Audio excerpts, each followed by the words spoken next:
monsieur le juge ñu ngi lay nuyu di la dalal. maa ngi lay nuyu soxna Faty Dieng. maa ngi nuyu say naataango yëpp. mu ngi noonu Chérif tey Ibrahima Hamidou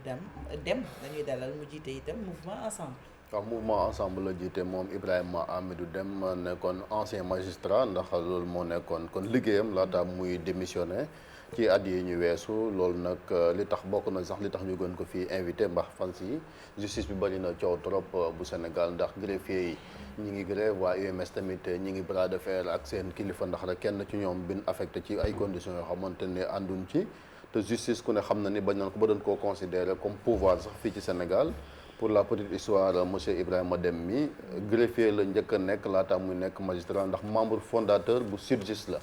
bëgg na ñu ngi expliquer yan condition sax ngeen créé woon SYTJUST bi nga xamante tey moo waral coow li fii ci Sénégal. waaw Chérif Dia maa ngi lay nuyu di nuyu seen téléspectateurs yëpp. lay fay. SYTJUST ñu ngi ko créé woon en 99 li nga wax dëgg la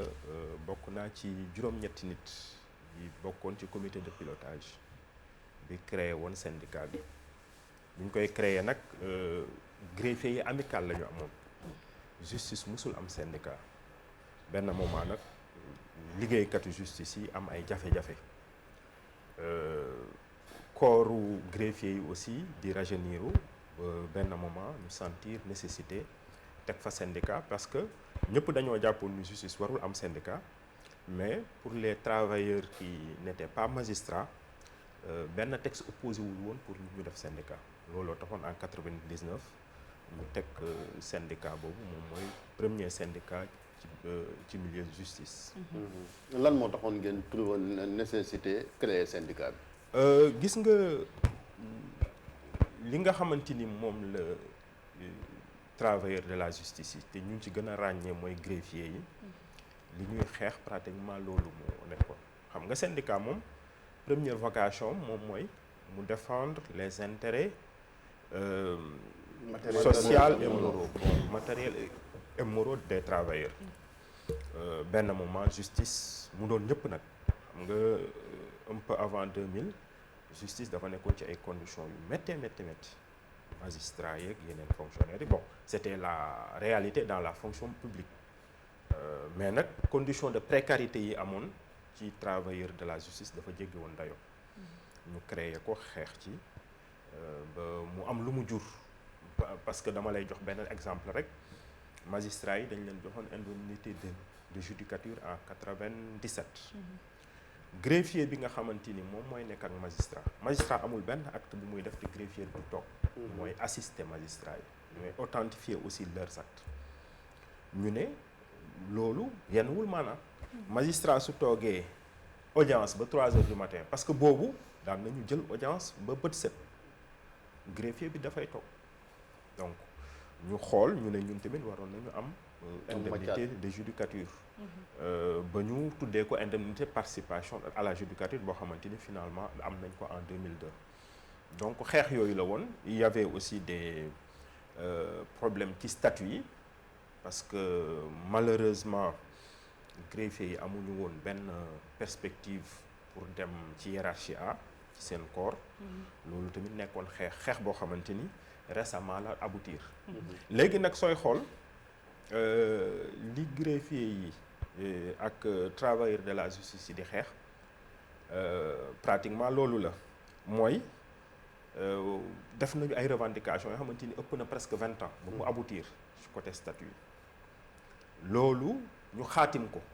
état bi accepté ko xaatim ko ba jël ay décret léegi nag mais mise en œuvre décret yi loolooy problème bi xam nga fu mu toll nii ñëpp dañuy yaakaar ni ay mbirum accord la wala ay mbirum revendication la mais ay accord yoo xamante ni dañ ci d'accord ba acté ko ba mu am ay texte ay décret wala ay arrêté mais état bi dafa mel nee na mënu koo jëfee mais looloo doy waar xam nga ñun suñu état yi loolu kenn mënu ko comprendre ba moo tax man su may gis ñenn ñi di naan nañu négocier ak yooyu mais amatuñu lu ñu négocier. mais plus de 2 mois quand même wala 2 mois ba tey jii sax ñu ngi soobu ci grève parce que 72 heures yi c'est encore renouvelable démb lañ ko commencé mais est-ce que aussi lii jëm na kër ndax dinañ am solution. mais responsabilité bi kan la il faut que ñuy situer responsabilité dans un pays il faut que ñuy situer responsabilité état mënoon na ñëw ne nii telle demande duñ ko def wala sax ñu dem ba négocier dara ak beneen gouvernement ñu ñëw sax loolu sax du yoon ñu ciy revenir mais loo xamante ni dañ ko acté bind ko mu am ay décret loolu nag yaakaar naa ni dañ ko appliquer dañ appliquer les textes mais du ci secteur justice bi rek parce que soo xoolee yeneen syndicat yëpp tamit c'est la même chose à chaque fois problème bi mooy appliquer accords yi nga xam ne mais xam nga mbirum naxante gis nga sooy jiite te jiite bi nga koy def ci naxante moom mooy nañ ma taxawal je lâche du lest taxal ma def ay accords defoon nañ ko ak enseignants yi nga ñëw ba benn moment nga xam ni yow sa budget bu mu ko parce que yow bala ngaa d'accord dara da ngay xool loo mën ak loo mënut état bu responsable loolu la maintenant man vraiment xamatuma parce que gis nga nee naa leen ni ñun 2 ans avant 2000 ñun la ñu dugg fonction publique léegi man damay xamatul damay réer complètement dans ce pays là damay naan mais qu'est-ce qui se passe dans notre pays lu xew ci réew boo xamante ni lu ñu xamee woon mooy am nañu woon vraiment une administration républicaine ay njiit yoo xamante ni quelle que soit responsabilité yi ñu def ak yu ñu deful mais amoon na benn déontologie républicaine bu fi amoon nit ñi am na loo xamante ni sañoon nañ ko sañuñu ko mais léegi soo toogee man ñi nga xamante ni ñu ci intervenir ñuy naan ay mbiru ay négocier ak yooyu amul négociation état dafa war a responsable loo jël ba xaatim ko mu nekk loi mu nekk décret mu nekk arrêté règlement da nga koy appliquer d'autant que état bi am na moyen appliqué te état boobu dañuy wax continuité la mais ki fa nekk tey di garde des Sceaux maître Malick Sall moom dafa responsabilité da koo jiiñ ki nga xamante ni mooy prédécesseur am di Ismaïla Madior Fall alors comme ni ma la ko waxee état moom continuité la même bu fekkente ni kii moo ko signé woon kii wuutu ko fi dañ ko war a jëfee mais gis ngeen conséquences yëpp sànq maa ngi gis benn reportage bi ngeen def Diourbel ay ñoo xamante ni ay xale yoo xamante ni troisième lañ def ñi ngi soxla këyit pour yëg ngeen ni recrutement armé sax dañ koo toxal parce que ñi war a ñëw soldats yi war a dem amuñu ñi ñu war a recruter amuñu casier judiciaire depuis 3 mois ku soxla jugement d'hérédité urgence yi war a am ci nit ñi jot yenn këyit ci tribunal ñu tere ñu ko parce que y a un état vraiment il faut le dire c'est un état irresponsable. et puis armée boobu sax ñu ne dañ leen di former ñu remplacer leen ñooñu aussi. loolu moom mooy scandale bi te loolu man j'en appelle aux magistrats vraiment aux avocats parce que tamit lii su toogee ba yegg fii magistrats yi am nañ ci responsabilité avocats yi am nañ ci responsabilité magistrats yi ñoom ñooy liggéeyandoo greffier yi. bu ñu nangu chaque fois vraiment ñuy dévaloriser justice moom mooy ñu jël n'importe qui ne ko ni na ñëw liggéey ak ñoom nekk greffier dafa am taxawaay c'est un officier public ministériel boo xamante ni dafa def formation pendant 2 ans def concours sélectif war a ñëw ñu ne ko sa vocation moom mooy ngay liggéey ak magistrat waruñu waruñu jàpp li nga xamante ni exception la waroon nekk mooy greffier ad hoc ñu def ko la règle ba maa ngi dégg sax am na ñu ñuy former ay gardes pénitentiaires ñuy former au CFJ ça c'est un scandale magistrats yi nag UMS war nañ ci wax taxaw ci ordre des avocats dañ leen dégg de moins en moins xaw ma ndax remarqué ngeen loolu ci problème indépendance justice ci problème yëpp déggatuñu leen c'est vraiment dommage parce que ñoom tamit en tant que des avocats te ñoom ñoo war a gën a am liberté magistrats yi war nañ ci taxaw du nag dem di négocier dañuy wax situer les responsabilités wax état bi vraiment na jël ay mesures pour que lii jeex parce que musuñu ma connaître li ma def ci justice def naa ci 20 ans grève bu def plus d'une semaine wala 48 heures sax yaakaar mu am na ñu toog plus de 2 mois ci li nga xamante ni dafa nekk bi nga xam ne dañ koy accuser nguur gi fan la mën a jëmal réew mi mais kenn xamut parce que le seul responsable c'est le président de la République man suñ ma waxee parce que benn jour maa ngi ciy discuter ak kenn ma ne ko mais lii nii mais ministre bi moom mënul jël responsabilité surtout que prédécesseur am boo xamante ni moom mooy conseiller juridique président wala ministre d'état la waaw mu ne man kii jël na def na ay accord yoo xam président de la république décret yoo xamante ni yow sa président moo ko signé nga ñëw nga ne du ma ko appliqué mais dama la ne ni man Diawo xamatuma réew mi da ngay toog mais doo xamati sax doo xamati looy wax. Ablaye Aliou. parce que vraiment yëpp ay jaxasoo. monsieur le juge est-ce que nga yaakaar ni magistrat yi dañu war a jël seen sañ-sañ même bu ñu leen toftalee ay yeneen nit yu war a nekk greffier ñu bañ ko wala naka lañ koy def. waaw mais xam nga gis nga Ablaye Cissé am na loo xamante ni justice image justice la te gis nga justice rek laay wax dama koy wax souvent la ñuy wax famille judiciaire bi ñi ci nekk ñëpp les magistrats greffiers yi yeneen travailleurs yi les officiers publics et ministériels ñooñu ñëpp dañuy naan c'est une famille nag dafa war a am benn solidarité boobu gisuma ko sincèrement ci lii ñi am solidarité tamit justice tamit dëgg dañoo war a xam dëgg parce que kenn gënul placer magistrat yi pour xam dëgg bi fan la nekk pour xam ni am na ay accord nañu ko respecté maintenant man damay gis ni justice di fonctionner man nekkoon na membre UMS quand même il faudrait que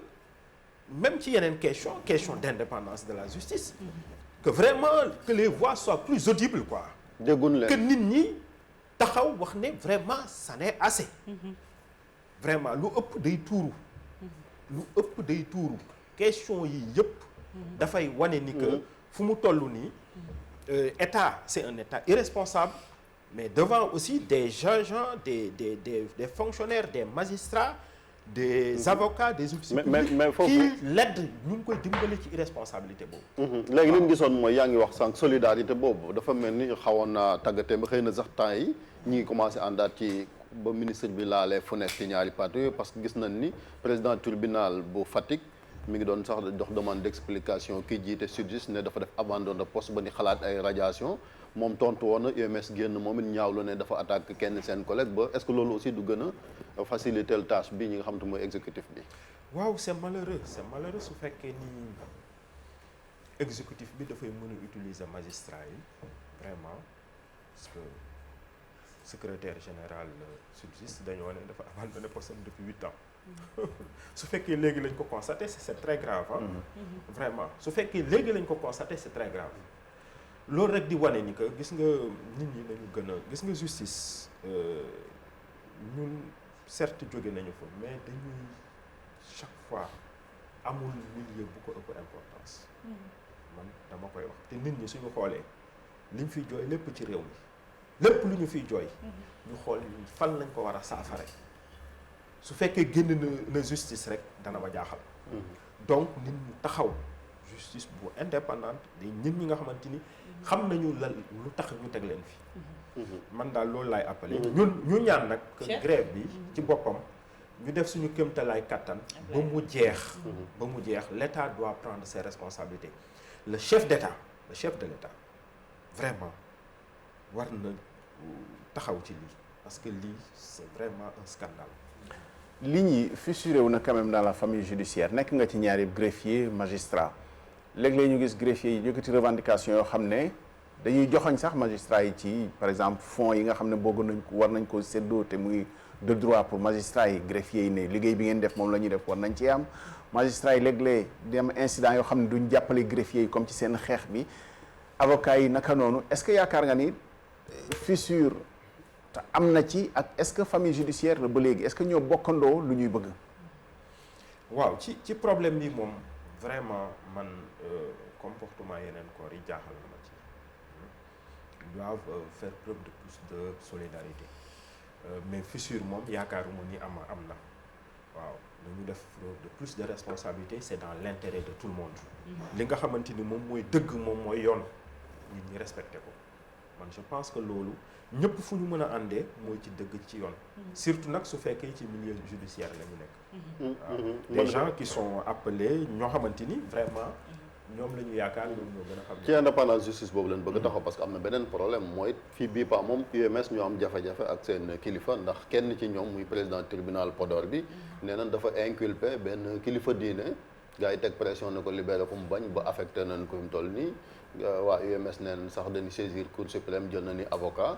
loolu aussi dafa mel ni indépendance justice bi ni wax ba léegi rêve la fii ci Sénégal.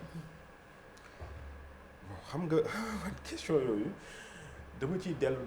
ba nga xamante ni dafay dem. mais yaakaaroon nañ bi nga bi nga fi démissionné ak yooyu xëy na. waaw problème yooyu dina am ko régler mais ba léegi c'est sur la table. xam nga yàlla defoon na ci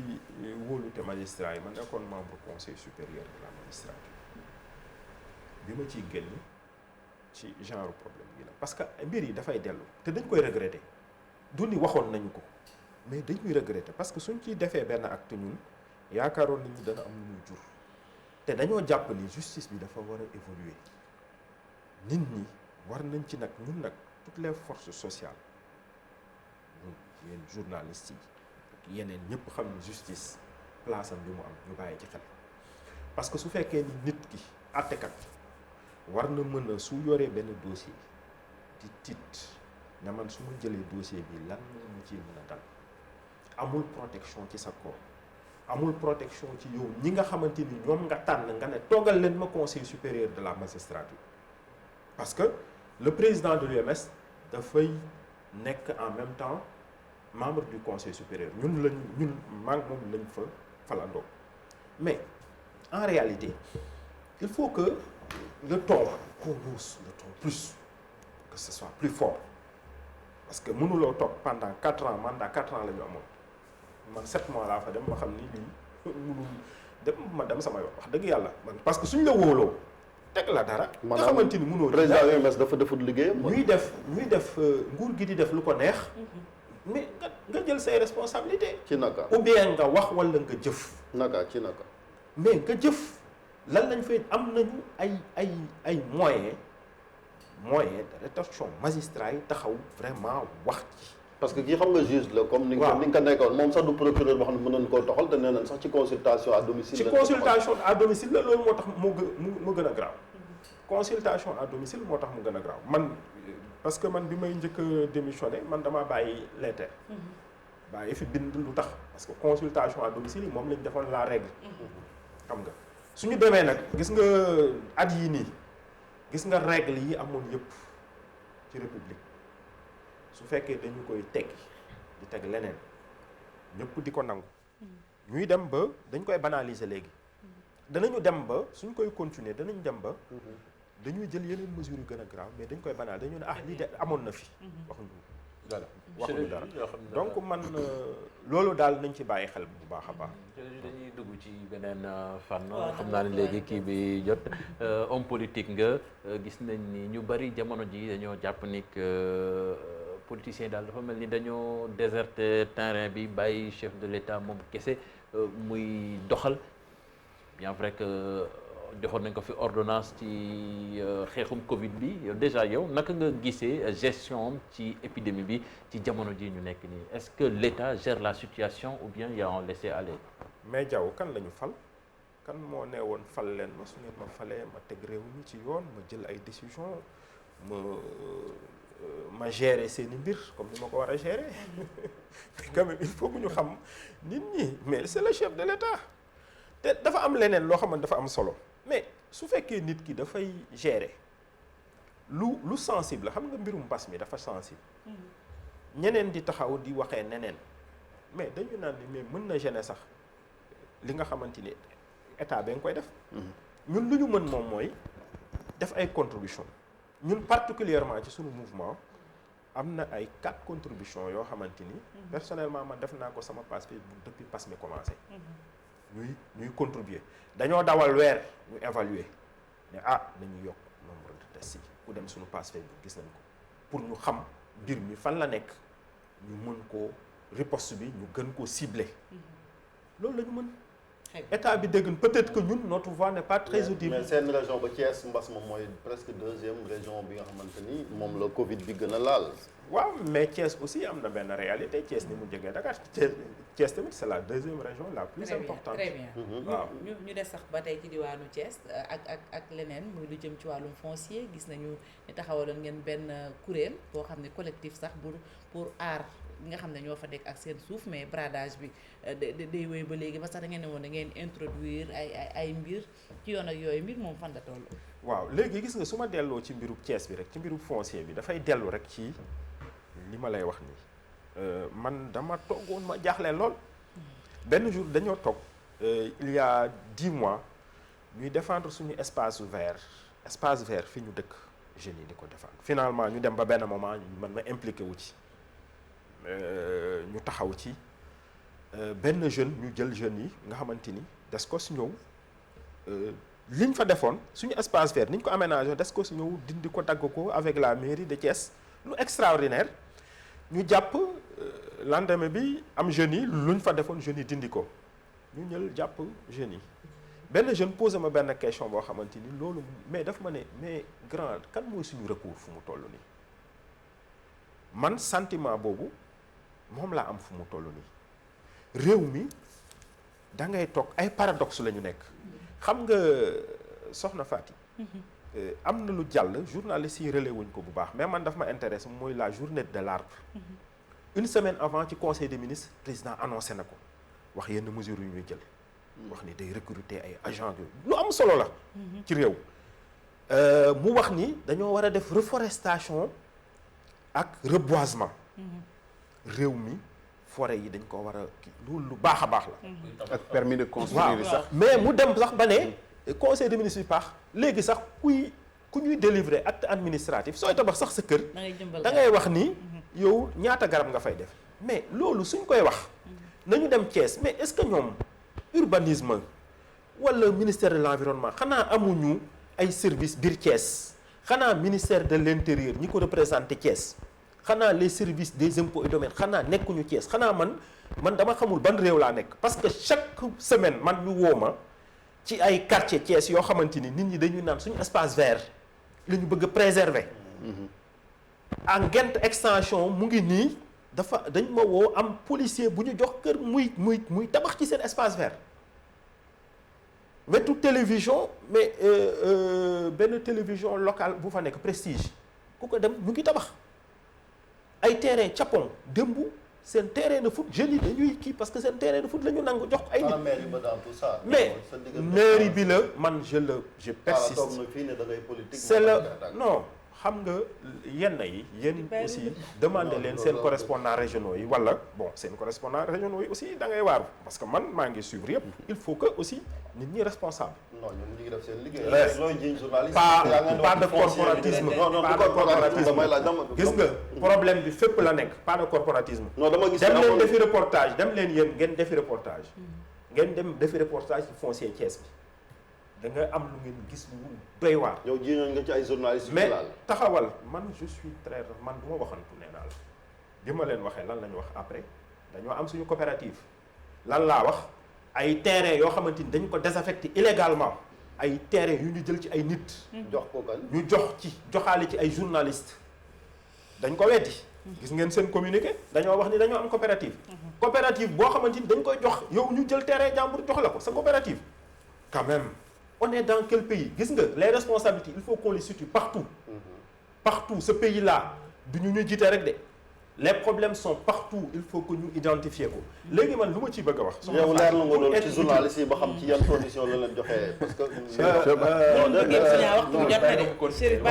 da ngay toog di naan da ngay défendre sa collègue. non défendre damay problème bi xoolal il pose juste une question c'est des questions parce que. xoolal man lu ma lay. bëgg naa ci yan condition la leen joxe terrain yooyu. lu ma leen di conseiller. dem leen defi reportage à Thiès. mais on a un correspondant sur place qui fait des reportages. dem leen defi rek kii ci biir léegi man li ma bëgg a wax foofu. lu fa am solo mooy xam nga ñun bi ñuy wax amoon na benn bande verte. boo xam ne dañ ko waroon def bois de ville bu longer le quartier Grand Stanley. loolu ñu ngi ci sant autorité yi. très bien.